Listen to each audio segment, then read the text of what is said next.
मी अमृताज किचनमध्ये आपले स्वागत करते आहे। आज मी दाखवणार आहे गुलाबजाम। त्यासाठी इकडे मी खवा घेतलेला आहे, 1 वाटी खवा घेतलेला आहे। आपण जेवढा 1 वाटी खवा घेणार ना त्याचा अर्धा वाटी आपण मैदा घ्यायचा आहे। मी आता इकडे 1 वाटी खवा घेतला आहे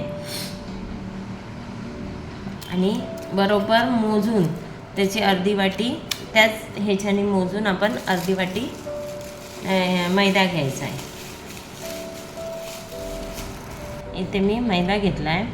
आता मी ह्याच्यात मैदा घालून घेणार आहे। आपण थोडाच घालायचा आहे, जेवढा लागेल तेवढंच घालणार आहोत। पण 1 वाटी जर खवा असेल ना तर अर्धा वाटी, 1 वाटी आपण जर खवा घेतलेला असला ना तर त्याच्यात अर्धा वाटी मैदा हा लागतोच। आता तुम्ही बघू शकता मी एवढं हे घेतलेलं आहे, काय बेकिंग सोडा। ठीक आहे, हा जो छोटा चमचा आहे तेवढं पूर्ण नाही भरला आहे, अर्धा भरला आहे। आणि तेवढा बेकिंग सोडा घेतलेला आहे, तो पण मी यात चांगला असा मिक्स करून घेणार। आणि थोडं करून आपण यात मैदा घालायचा आहे।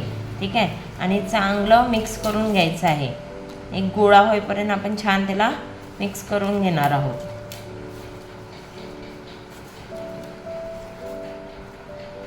तर मी मगाशी अर्धा वाटी खवा घेतलेला होता, त्याच्यातला थोडासा मिक्स केला होता। आता मी अजून बाकीचा थोडा आहे तो मिक्स करणार आहे। म्हणजे थोडं आपण घालून मिक्स करायचं आहे।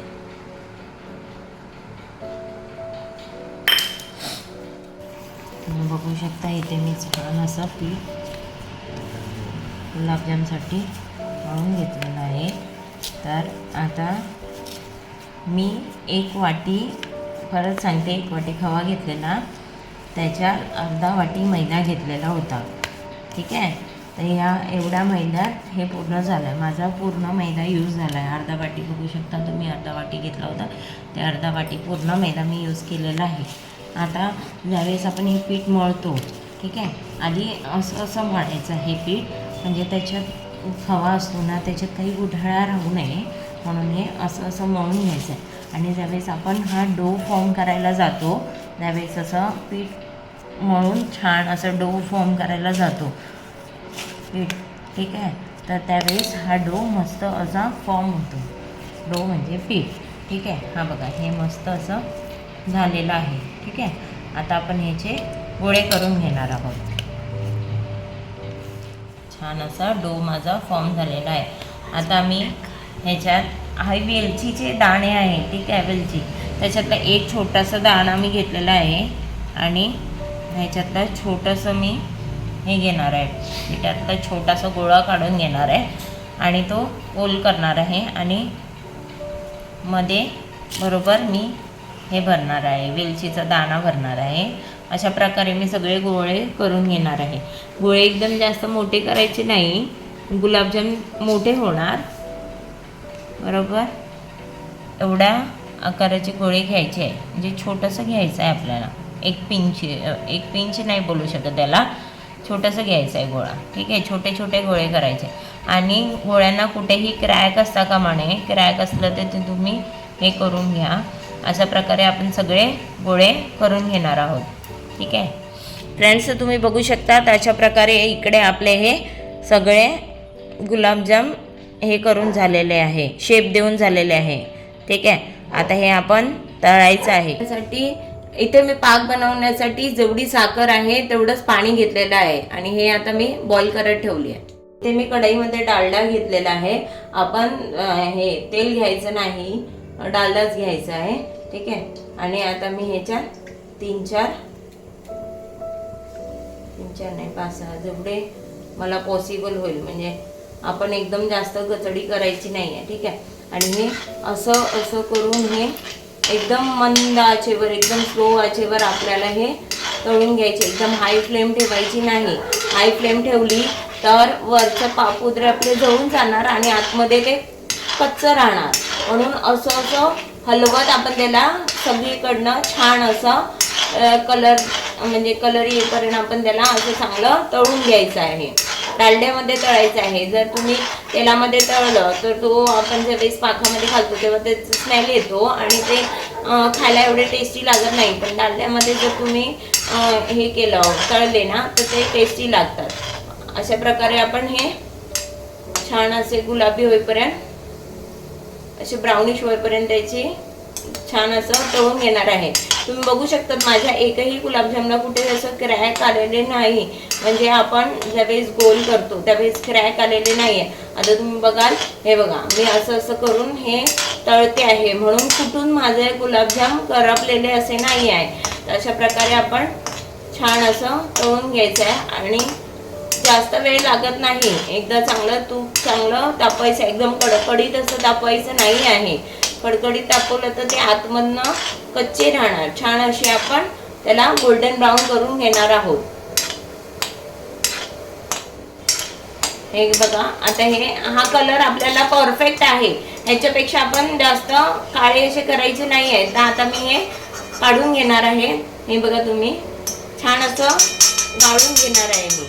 ठीक आहे, गाळून मी आता हे डिशमध्ये टिश्यू पेपर घेतला आहे आणि त्याच्यावर सगळे काढून घेते आहे. म्हणजे जे काही आपला एक्सेस हे असतं डालडा असतो तो ह्याच्यावर ॲब्झॉर्ब होणार टिश्यूवर.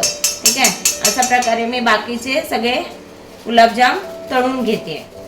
आता हे आपलं पाक हे होत आहे त्याच्यात मी वेलची पावडर टाकून घेतलेली आहे. आता पाक छान असा उकळून घेणार आहे. पाक आपल्याला जाड करायचं नाही, नाहीतर गुलाबजाममध्ये आपल्या हे होणार नाही, काय पाणी ॲब्झॉर्ब होणार नाही, म्हणजे पाक ॲब्झॉर्ब होणार नाही. म्हणून पाक जरा पातळच ठेवायचा आहे. एकदम पण पातळ नाही आणि एकदम पण जाड नाही. तारीवाला पाक बनवायचा नाही आहे. फ्रेंड्स, इथे आपले सगळे गुलाबजाम तळून झालेले आहे. आता तुम्हाला मी इकडे एक छोटीशी टिप देते. ज्यावेळेस आपण गुलाबजाममध्ये मैदा परफेक्ट झाला आहे की नाही हे बघण्यासाठी आपण सर्वप्रथम काय करायचं, एक छोटासा गोळा घ्यायचा, तो असा गोल करून घ्यायचा आणि तो डालड्यामध्ये घालून तुम्ही त्याला हे करून घ्यायचं, तळून घ्यायचं. ज्यावेळेस तो गोळा असा नरम होणार, नरम होतो गोळा. ठीक आहे, हा बघा हा नरम नाही आहे. ठीक आहे, हा नरम नाही आहे, हा छान असा झालेला आहे माझा गोळा. ठीक आहे, तुम्ही जर असं कराल ना, असं रोल कराल ना फिंगर्सनी, तर तो नरम होतो, असं दबला जातो. तर हा दबला जात नाही आहे माझा. तुम्ही बघू शकता हा दबत नाही आहे. ठीक आहे, मग तो झालेला नाही आहे. जो दबत असेल ना तो झालेला नाही आहे, म्हणजे त्याच्यामध्ये अजून थोडंसं प्रमाणात तुमचा डालडा पाहिजे आहे. आता हे माझे सगळे परफेक्ट आहे, याच्यामध्ये मला अजून डालडा घालायची गरज नाही आहे. हे माझे परफेक्ट आहे. आता इकडे माझा पाक पण होत आलेला आहे. थोडंसं मी अजून त्याला उकळवून घेणार आहे.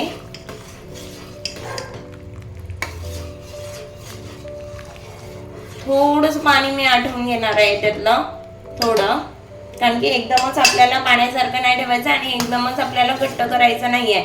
कारण की ते पाणी आपल्याला आतमध्ये ॲब्झॉर्ब व्हायला पाहिजे ह्याच्यामध्ये गुलाबजाममध्ये, म्हणजे शोषून घेतलं पाहिजे. जर तुम्ही ते घट्ट केलं तर ते पाणी शोषून घेणार नाही. ठीक आहे, तर मी आता इकडे छान असा पाक तयार करून घेते आहे. अजून ह्याला थोडंसं आटवून घेणार आहे, थोडंसंच, जास्त नाही. आता फ्रेंड्स, तुम्ही बघू शकता त्यातलं पाणी थोडं आटलं आहे. मी त्याच्यामध्ये थोडेसे केशर घातलेलं आहे. आता हे आपण गॅस बंद करून घेणार आहोत. आपण जास्त आटवणार नाही आहोत. ठीक आहे, आता आपण गॅस बंद करून घेणार आहोत आणि हे थोडंसं थंड करून घ्यायचं. एकदम जास्त पण नाही, थोडं थंड करून घ्यायचं. कारण की जर तुम्ही थोडं थंड करून घेतलं तर हे गुलाबजाम त्यात छान असे हे होणार, म्हणजे चांगले असे पाणी शोषून घेणार. आता तुम्ही जर गरम गरम ह्याच्यात घातलं ना तर कसं होते माहिती आहे, ते एकदम गरम असतं, मग तुमचे गुलाबजाम फुटण्याची शक्यता असते. म्हणून आपण हे थोडंसं थंड करून घ्यायचं आहे, जास्त नाही, थोडंच थंड करून घ्यायचं आहे.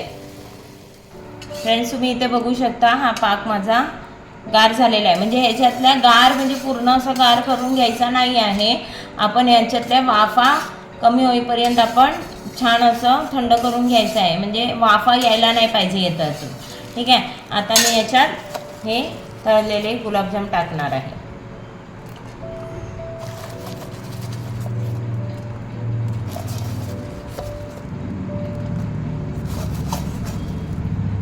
आता हे असे वरती तरंगतात आहे, तुम्ही बघू शकता हे छान असे वरती तरंगतात आहे. मी 1 वाटी घेतला होता एक वाटी आपला खवा घेतला होता, त्याच्यामध्ये 35 गुलाबजाम झालेले आहेत. ठीक आहे, तर आता हे छान असं ॲब्झॉर्ब होण्यासाठी म्हणजे हे पाकात मुरण्यासाठी आपण ठेवून देणार आहोत.